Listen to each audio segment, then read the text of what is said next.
पढ़ाने वाला हूँ the little match girl of treasure trove class 10 ICSC। It is written by Hans Christian Andersen. इस कहानी में मेन किरदार है एक छोटी लड़की जो बहुत गरीब है। इस कहानी का मेन प्लॉट सिर्फ उसी के इर्द गिर्द घूमता रहता है और दिखाता है कि क्रुएलिटी ऑफ द वर्ल्ड, कि कैसे जो रिच है वो गेन करते जा रहे हैं और जो पुअर है वो पुअर होते जा रहे हैं। अब जो लिटिल मैच गर्ल है वो एक जगह से दूसरी जगह कैसे वो अपनी मैचेस जो है मतलब अपनी जो मैच आपको पता है मैचेस बेचने की कोशिश कर रही है पर कोई खरीद नहीं रहा, जबकि वहाँ पे इतनी ठंड पड़ रही है फिर भी कोई उसकी मैचेस खरीद नहीं रहा। ये बड़ी अजीब सी बात लगी। इसका मतलब ये है कि जो पुअर है उसकी कोई मदद नहीं करता, कोई इंसान, किसी में आजकल ह्यूमैनिटी बची ही नहीं। ओके और इसका जो मेन पार्ट जो स्टोरी का आखिरी में इसकी स्टोरी की थोड़ी सी सैड एंडिंग होती है, जिसमें हमारे को पता चलता है कि जो लिटिल मैच गर्ल है वो अपनी ग्रैंड मदर के साथ हेवन से धार जाती है, मतलब चली जाती है, मतलब मर जाती है। अब अगर मैं एक बार आपको भी देखना दो लोगों जैसे इंडिया में दिवाली है, दिवाली में हर एक घर का अलग अलग होता है। जैसे कोई गरीब घर है तो वहाँ पे गरीब सिस्टम होगा, फिर अमीर घर है तो वहाँ पे अमीर लोग होंगे। अमीर घर ज़्यादा सजे धजे होते हैं और ज़्यादा खाना वहाँ पे लैविश से खाना मिलता है। पर लेकिन ये जो गरीब घर होते हैं वहाँ पे क्या होता है, 2 वक्त की रोटी दिवाली वाले दिन भी। पर लेकिन लिटिल मैच गर्ल एक ऐसी लड़की है ये जिसके घर पे खाना भी नहीं मिल रहा, और वो ये दिन दिखाया गया है न्यू ईयर्स ईव का। इसका मतलब जहाँ जब सारे लोग खुशियाँ बना रहे हैं तब एक छोटी सी बच्ची के पास खाना खाने के लिए नहीं है। ये दिखाता है कि हम लोग जो खुशियाँ हैं वो सिर्फ हमारे तक सीमित नहीं है, हमें दूसरों को भी देनी चाहिए जो हमारे से लेस प्रिविलेज्ड है। ओके और आप देखिए ये स्टार्टिंग होती है स्टोरी की। It was bitterly snow, it was bitterly cold, snow was falling and darkness was gathering, for it was the last evening of the old year. It was new year's eve. New year's eve होती है new years के दिन की पहले वाली शाम। In the cold and gloom, a poor little girl walked bareheaded and barefoot. अब वो देखिए कि वो लड़की, इतनी छोटी लड़की barefoot चल रही है। आप कभी कोशिश देखना, स्नो के ऊपर barefoot चलना कितना मुश्किल काम है। एक तरह से टॉर्चर सह रही है वो लड़की। क्यों? क्योंकि उसकी कोई गलती भी नहीं है। She had been wearing slippers. It is true when she left home, but what good were they? What good were they? They had been her mothers, so you can imagine how big they were. छोटी सी लड़की, 4-5 साल की लड़की अगर अपनी माँ के sleeper पहन के जा रही है, चप्पलें पहन के जा रही है, तो आप इमेजिन कर सकते हैं कि वो कितने बड़े होंगे। और आगे आप देखना कि ये भी उसके पैरों से कोई बंदा ले जाता है। The little girl had lost them as she ran across the street to escape from 2 carriages that were being driven terribly fast. ये देखिए बच्चे की इनोसेंस देखिए आप यहाँ इस लाइन में, कि 2 कैरेज जो बहुत तेज चल रहे थे, उस लड़की को लगा था कि वो जो कैरेज है उस पर चढ़ा देंगे, पर ऐसा कुछ नहीं था, वो बस वैसे ही तेज चल रहे थे। वो लड़की तेज भागी और वो स्लीपर्स बड़े होने के कारण उसके पैरों से निकल गए और गिर गए। Okay One slipper could not be found and a boy had run off with the other, saying that it would come in handy as cradle someday when he had children of his own. अब एक इसकी as का एक और लड़का आया और वो जो उसके स्लीपर्स थे वो लेके भाग गया। क्यों? उसको लगा कि इतने बड़े स्लीपर में तो मेरे बच्चे भी फिट आ जाए, मतलब इतने बड़े स्लीपर, मतलब इतने बड़े स्लीपर होंगे।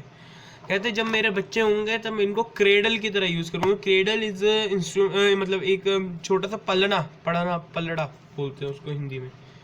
So the little girl walked about the streets on her naked feet, which were red and blue with the cold. In her old apron, she carried a great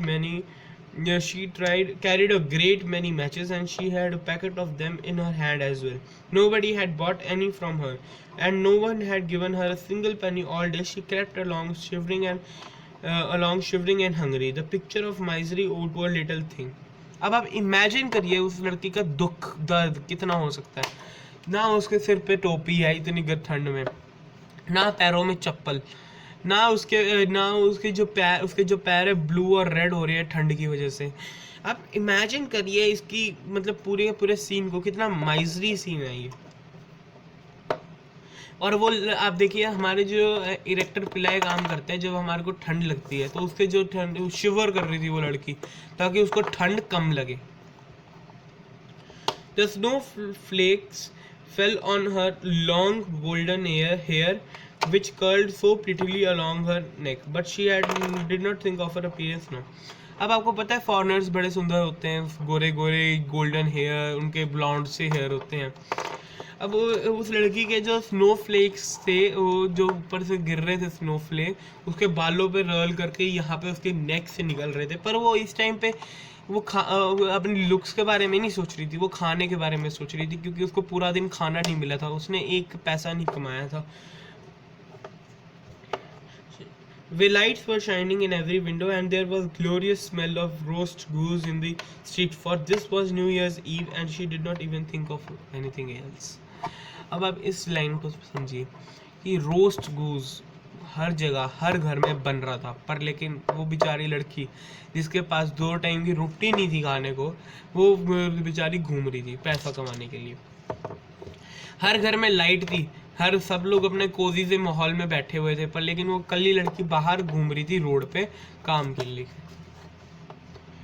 She huddled down in a heap in a corner formed by 2 houses, one of which projected further out into street than the other. But though she tugged her little legs up under her, she felt colder and colder. She did not dare to go home as she had sold no matches and earned not a single penny. Her father would be sure to beat her, and besides it was so cold at home, for they had nothing but the roof above them, and the wind whistled through that. Even though the largest crack was stuffed with straw and rags, her thin hands was almost numb with cold. If only she dared pull just one match from the packet, strike it on the wall and warm her fingers. अब 2 घरों के बीच में जो एक जगह होती है, उसमें वो जो लड़की थी जाके बैठ गई, हीप के पास जाके बैठ गई, ठीक है। अब वो जो हीप होता है वो दूसरी एक स्ट्रीट को दूसरी स्ट्रीट से जोड़ता है, वो पतला सा होता है, आपने देखा होगा मूवीज में, जोकर मूवी में भी था 2019 की। बट दो she tugged her little legs up under her, she felt colder and colder. पर जबकि उसने अपनी जो लेग्स थी वो सारी कोशिशें कर रही थी ताकि उसको कम ठंड लगे, पर लेकिन क्या हो रहा था, ठंड बढ़ती जा रही थी, क्योंकि न्यू ईयर्स ईव था, दिसंबर के टाइम का टाइम था। ठंड होती है, निहायत ठंड होती है। She did not dare to go home, क्यों वो अपने बाप से भी डर रही थी, क्योंकि उसका बाप उसको मारता अगर वो पैसे ना कमाती, क्योंकि उसने एक पूरा, हमने पहले पढ़ा कि उसने एक भी मैच जो थी वो नहीं बेची थी। So cold at home for they have nothing but the, हाँ, घर पे भी जाती तो कोई फायदा नहीं होना था, क्योंकि घर पे भी बहुत ठंड थी। उनके पास ऊपर सिर्फ एक रूफ थी, पर उसमें से भी जो ठंड थी वो निकलती थी। मतलब आप इमेजिन कर सकते हैं कितना ड्रेडफुल सीन होगा, है। पर लेकिन उसने फिर सोचा कि एक जो मैच है वो स्ट्राइक कर दे वॉल पे ऐसे करके, और अपने थोड़े से हाथ जो है थोड़े ठंडे कर ले। Okay, she pulled one out, scratch out, it spluttered and burnt. अब ये हमारा डिस्क्रिप्शन आ गया है मैच का कि कैसे वो जली, burnt, spluttered, स्क्रैच जो है यहाँ पे हमारे का थोड़ी सी फील देने के लिए डाला गया।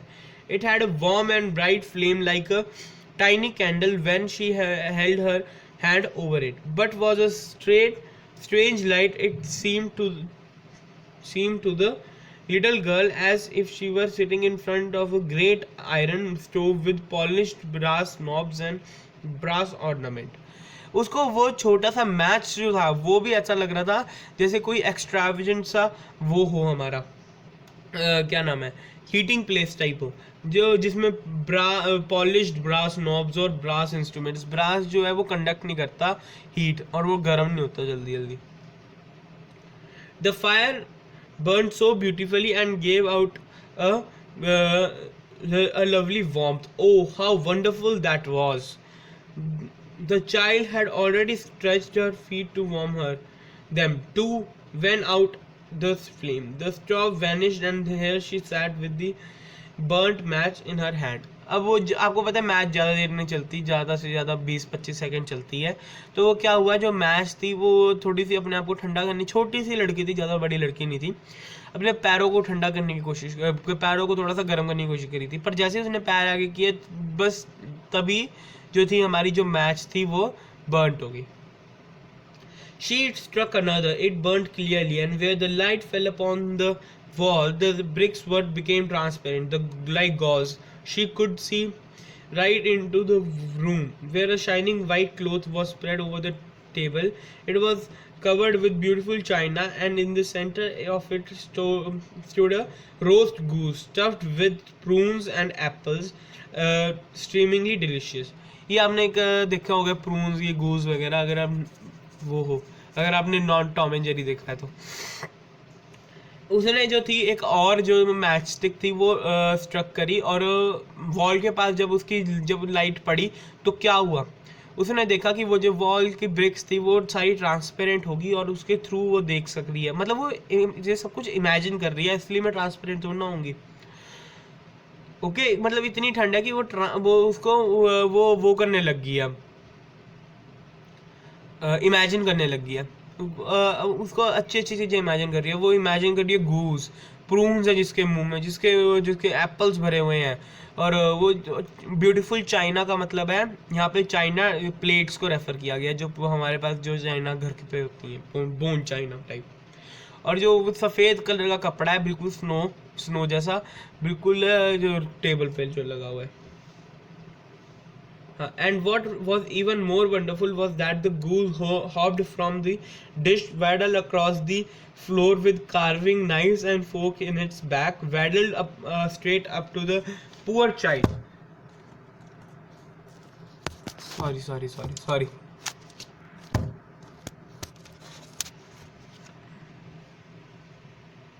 Then out went the match. Nothing could be seen but the thick cold wall. अब इसका मतलब है कि जैसे ही वो मैच चली जाती थी, सारी उसकी जो इमेजिनेशन थी सारी चली जाती थी। ओके, उसने ये सोचा कि वो जो बना हुआ कुक्ड जो गूज है, वो रोस्ट गूज है, वो आया अपनी प्लेट से और उसकी तरफ भागते हुए आ रहा है। पर ये कैसे पॉसिबल हो सकता है? हाँ, She struck another match and suddenly she was sitting under the most beautiful Christmas tree. उसने अनदर एक और मैच करी, जो फिर उसने देखा कि उसको ऐसे क्रिसमस ट्री के अंदर जाके बैठ गई जिसमें जो बहुत सुंदर है, पर एक्चुअली में ऐसा कुछ नहीं था, वो बस उसकी सारी इमेजिनेशन थी। और हम लोग बोल सकते हैं आंखें खोल के वो इमेजिन कर रही थी। एक नॉन फॉर्मल टर्म में इसको हेल्यूसिनेशन भी बोल सकते हैं। It was much larger and much lovelier than the one she had seen last year through the glass doors of the rich merchant's house. मतलब इससे पता चलता है कि हर साल बेचारी ऐसी करती है, हर साल उसको घूमना पड़ता है। पिछले साल भी उसने एक मर्चेंट के घर पे ग्लास डोर के थ्रू एक बहुत सुंदर क्रिसमस ट्री देखा था। It was much larger and lovelier than the 1,000 candles lit up the green branches and gaily यहाँ पे मतलब है कि brightly colored balls like those in the shop windows looked down upon her. The little girl reached forward with both hands, then out went the match. The many candles on the Christmas tree rose higher and higher through the air, and she saw that they had now turned into bright stars. One of them fell, streaking the sky with light.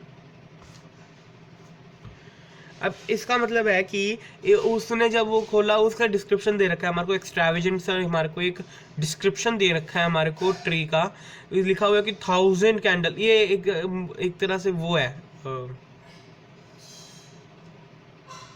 असली नहीं है ये। हम इसको कह सकते हैं, एक मिनट,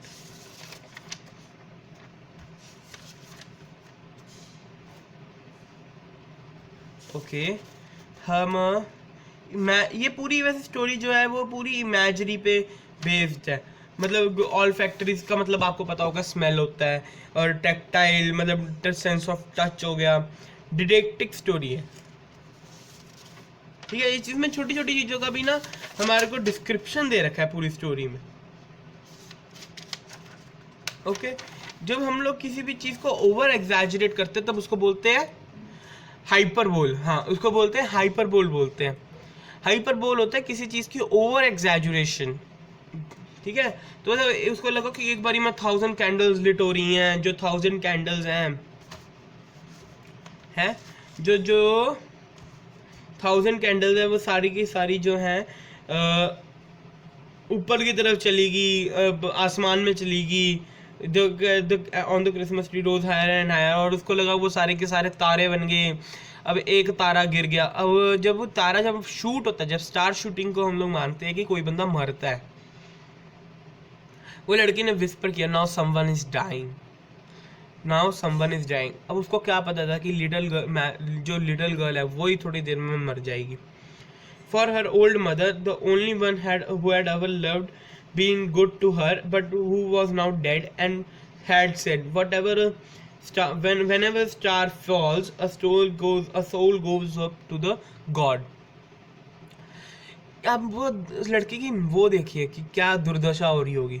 उसकी जो दादी है, जो उसको प्यार करती थी सबसे ज़्यादा, उसकी भी डेथ हो चुकी है। और जो उसकी दादी ने उसको बताया था कि जब कोई स्टार शूट होता है तब कोई बंदा मर जाता है। अब उस लड़की को अपनी दादी याद आती है। She struck another match on the wall. अब ये देखिए, ये चीज़ें सारी उस लड़की को मतलब चाहिए कहीं ना कहीं। ऑल फैक्ट्री का मतलब स्मेल, मतलब उसको खाने की स्मेल आ रही है, उसको मतलब खुशबू आ रही है, वो विजुअलाइज कर रही है चीज़ों को, बड़ा सा क्रिसमस ट्री टाइप।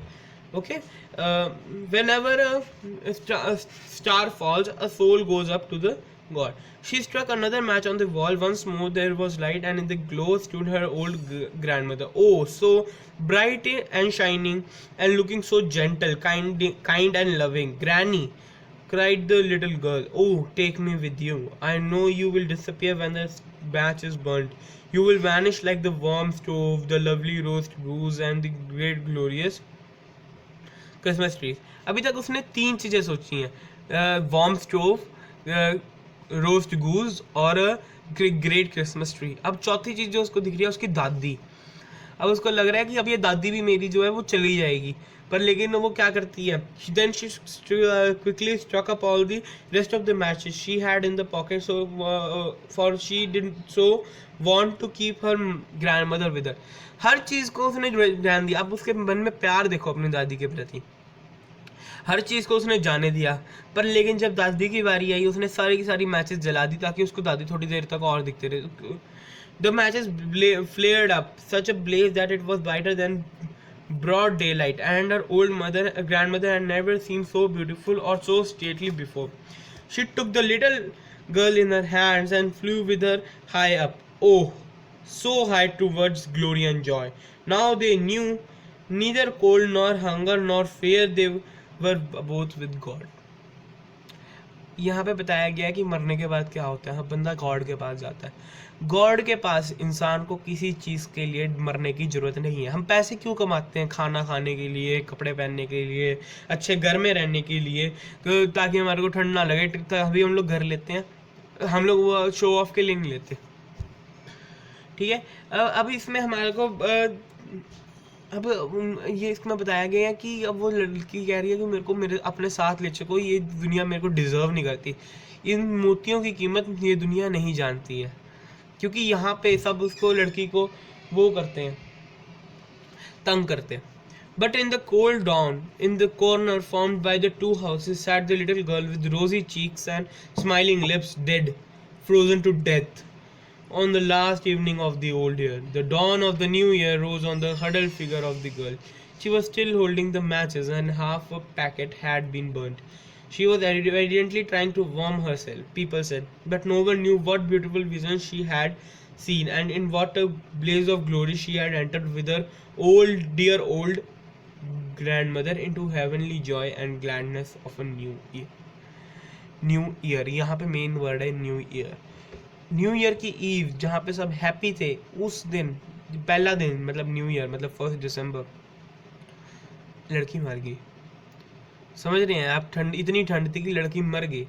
और उसके जो लड़की गोरी थी, तो रोजी चीक्स होते हैं जो जब ठंड लगती है तो हमारे को वो हो जाता है, स्माइलिंग लिप्स। वो हंस रही थी मरते हुए, क्योंकि उसने अपने दादी को देखा, उसने अच्छे अच्छे विजन्स लिए थे। लोगों को लग रहा था कि वो लड़की की वो है, क्या नाम है, कितनी बुरी किस्मत है, बदकिस्मत है लड़की की, ऐसे मर गई। पर लेकिन लोगों को क्या पता था कि वो लड़की ने तो कितने बढ़िया बढ़िया विजन्स देखे थे उस रात। ठीक है।